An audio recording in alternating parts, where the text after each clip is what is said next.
ನಿನ್ನೆ ರಾತ್ರಿ ಗೋಡೆ ಮೇಲೆ ಸಾಂಗ್ ಬರೆದು ಸಿಗ್ಲಿಲ್ಲ, ಹೂ ಕಿತ್ಕೊಂಬಂದ್ ಕೊಡ್ಲಿಲ್ಲ. ಟೋಟಲ್ 2 ಮುತ್ತು ಬ್ಯಾಲೆನ್ಸ್ ಅದೇ. ಲೆಕ್ಕ ಬರ್ಕೊಳ್ಳಿ, ಊರ್ ಬಿಟ್ಟು ಹೋಗ್ಬೇಕಾದ್ರೆ ಒಟ್ಟಿಗೆ ಕೊಡ್ತೀನಿ.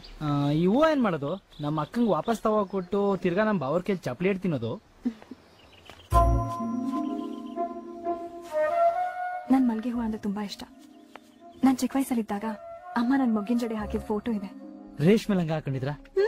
ಹಸಿರು ಬಣ್ಣದ್ದು, ಪಿಂಕ್ ಕಲರ್ ಗಾಜಿನ ಬಳೆ, ಕಾಲಕ್ ಕಡ್ಗ, ಮುಖ ಪೂರ್ತಿ ಪೌಡರು, ಆಮೇಲೆ ಕೆನ್ನೆ ಪಕ್ಕದಲ್ಲಿ ಒಂದ್ ಪೊಟ್ಟು.